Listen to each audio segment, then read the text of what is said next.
All right, so today we're going to be proving trig identities. Guys, have you ever seen this before? Think. Think about that in your mind for a second while I write this down. Have you ever seen it before in a different form? Think of it as being blurred, okay? Way back, maybe in algebra, maybe in geometry, and hold that thought. Let's deal with the question. Starting with this original thing I highlighted in green, derive this. Oh, I'm sorry. This thing highlighted in red, derive the thing that I've highlighted in green. These are formulas that you were supposed to have memorized, but it's very difficult for people to memorize them. So I'm going to give you a little bit of history behind them. Hopefully it will help. Tan squared theta plus 1 equaling secant squared theta. It's a derivation. If you wanted to think of it another way, this is the parent, this is the child. So here's the deal. Where have you seen sine squared plus cosine squared equaling 1? Where have you seen another equation that looks like it? Yes, you're the man. It is. This is actually Pythagorean theorem. Let me show you. Do you see this? That's a radius, that's a circle. What famous circle did we just get done learning about? Unit circle. What's the radius of a unit circle? 1. And you know, a circle is by definition a set of points that are equidistant from a center point. We calculate distance using Pythagorean theorem. Cosine is the x-coordinate. Sine is the y-coordinate. So this is built on top of that. Do you know, raise your hand if you came from geometry from last year. Good. Do you know the geometry that you learn is 3,000 years old? It was invented by a guy named Euclid. And the reason we still teach it today is because all of it can be condensed down, comes from a single solitary point, a singularity, almost like the Big Bang itself. You know what he said? He said, okay, given, you have to understand, you have to believe that a point exists. If you believe a point exists, I can build geometry for you. Do you believe a point can exist? If one point can exist, then 2 points can exist. True? And what can you draw between 2 points? And from a line, we can build circles. From circles, we can build trig, and on upwards. Okay. So here's what I say to you. Here's what I say to you.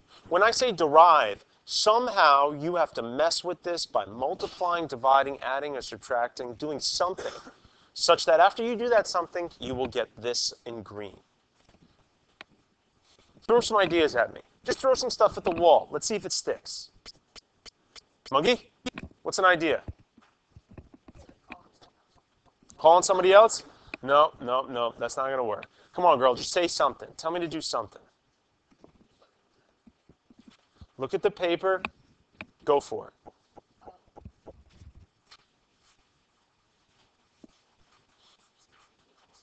No, tell me to do something. Just stick it.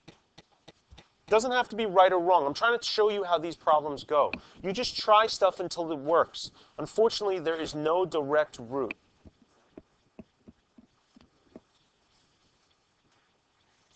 Come on, girl. If you tell me to do something, I will then call on somebody else. Sure. Just give me some operation to do to both sides. Minusing the 1 from both sides isn't going to work, but it was an excellent suggestion. Malik, what do you think, buddy?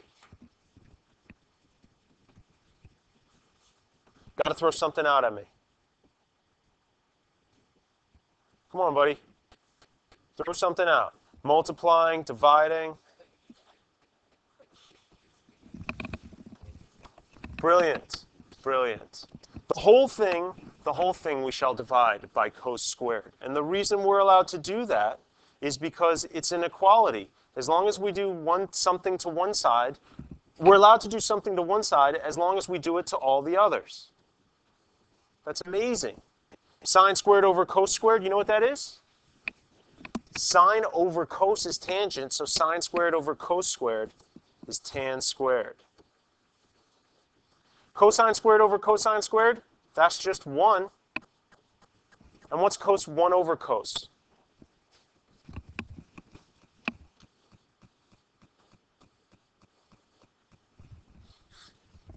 That's it. That's the end. That's how you do it. Let's play again. We're going to take that same formula again, and I'm going to show you how one of the other Pythagorean identities can be derived from it. So you don't have to memorize all 3. Really, all you have to know is the Pythagorean theorem, which you already know, and know that sine is the y-coordinate and cosine is the x-coordinate, and you can get everything off that sheet. Excellent. Excellent choice. We're going to be dividing everything through by sine.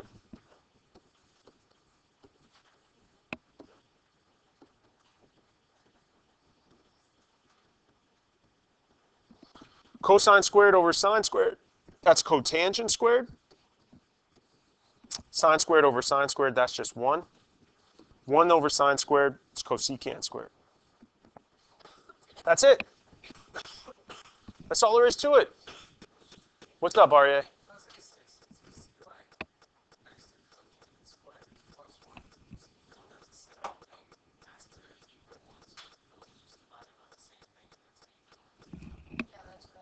It's a great observation. Yeah, it's a great observation.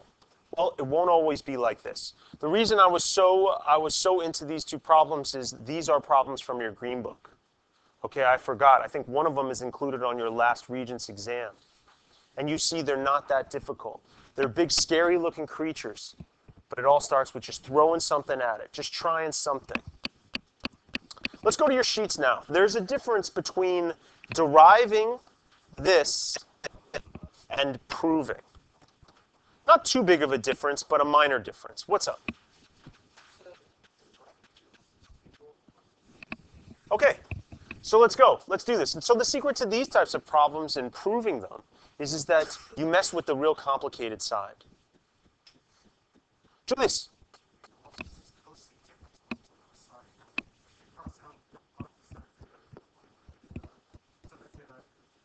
Julius, you're a genius, buddy. Yeah, just cosecant is going to be transformed into 1 over sine theta. That's its alternative. You have to memorize all of that stuff from the sheet that I gave you.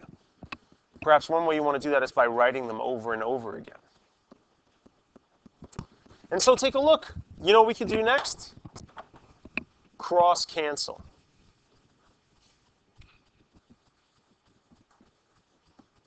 Cos theta equals cos theta. You're done. That's it.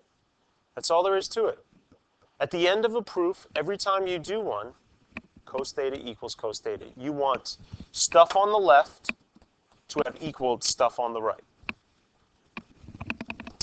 Let's work on number 4. Any ideas? Wayne. Wayne, it's an excellent, excellent suggestion. So this is going to be sine theta over cos theta.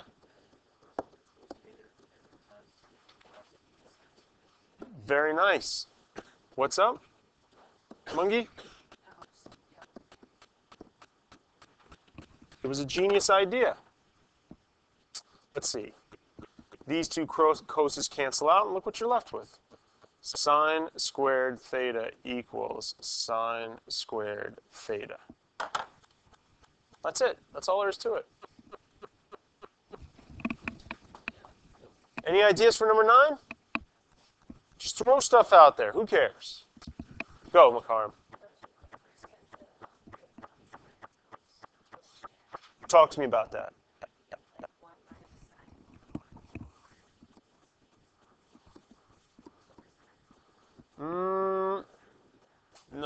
No, but you don't have your sheet, and I like you throwing out ideas like that. It's excellent. You do have to break it down. Can somebody else that has their sheet, Diamond? 1 over sine theta. Great job, great job. Yeah. Now, some people know some shortcuts to this, right? You know that I told you yesterday that this, when you see something like this taking place, right? This makes me really hungry. It's a KFC problem. You know what I mean? A keep, change, flip. But some people don't want to go through all that extra work, and they just say to themselves, well, this thing in the bottom flips up top and multiplies that, and that holds its spot. Let's go through the whole KFC procedure, right? Remember,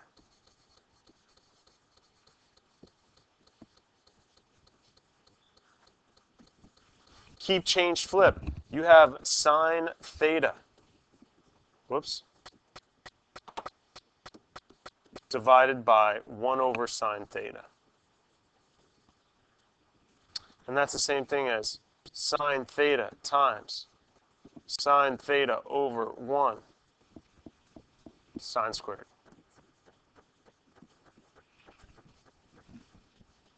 So really now, let's go big picture on this. Let's go big picture.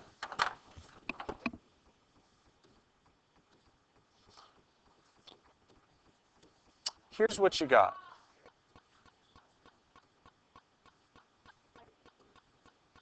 Oh, I know. And so this is where I'm going to show you how to make that jump. On your sheet, what's it say next to that bomb? Be able to recognize. And somewhere next to the bomb on your sheet from yesterday, it should say something. Have you seen this before? What is 1 minus sine squared theta equal to? So that leads you to your very last step. This side is worth cosine squared theta.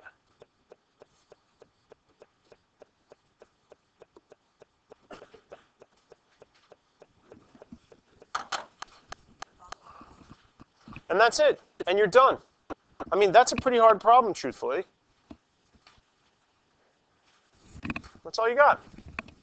Your classwork / homework for tonight, you have 7 minutes left. Nobody pack up. You're working on this. And once you finish doing it, you're working on your green book. Be working on the right side, though. It's from the worksheet side where you see problems that look like this, where you are asked to prove things. It's not the side with the boxes on them. It's the side with proving identities.